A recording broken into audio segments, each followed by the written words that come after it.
La confusion de l'accueil par Ishine.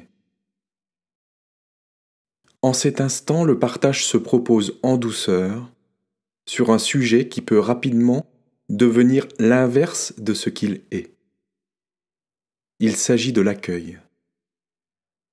Comme tout ce qui se présente dans la compréhension de ce qui pourrait être nommé éveil dans l'expérience terrestre actuelle, l'accueil est souvent récupéré par le personnage pour en faire quelque chose qu'il n'est pas et même amené à l'inverse vibratoirement.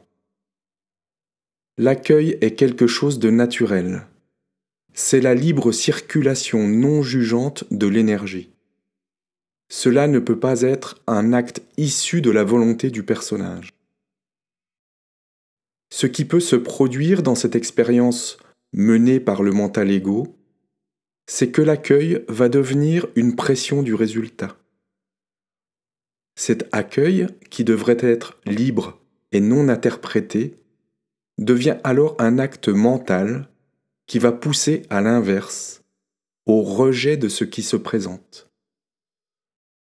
En effet, ce qui sous-tend cet acte de l'accueil issu de la volonté du personnage est bel et bien un rejet caché de l'énergie, l'émotion qui se présente et qui, au lieu d'être véritablement accueillie sans but, deviendra une nouvelle manière de la rejeter en voulant l'accueillir, avec pour objectif, en fait, que cela disparaisse.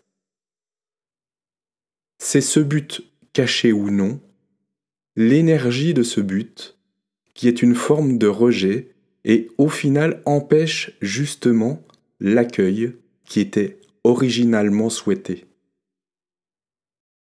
L'invitation ici est à saisir cela, à le ressentir.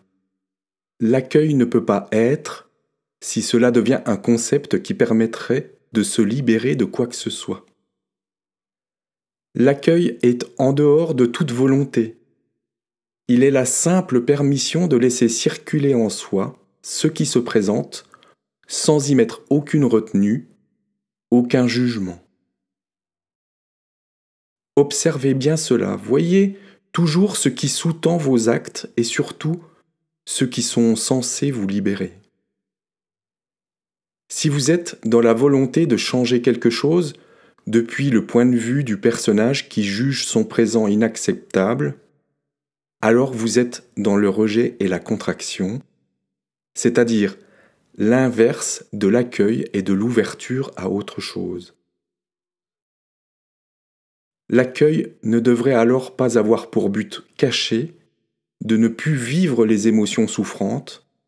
Au contraire, le véritable accueil sera de les embrasser pleinement, de les laisser s'exprimer entièrement et sans retenue, non pas avec le but caché de les voir disparaître, mais simplement dans cette libre circulation de tout et absolument tout ce que je suis. Le pouvoir de l'accueil réside dans son absence de but. Ressentez cela.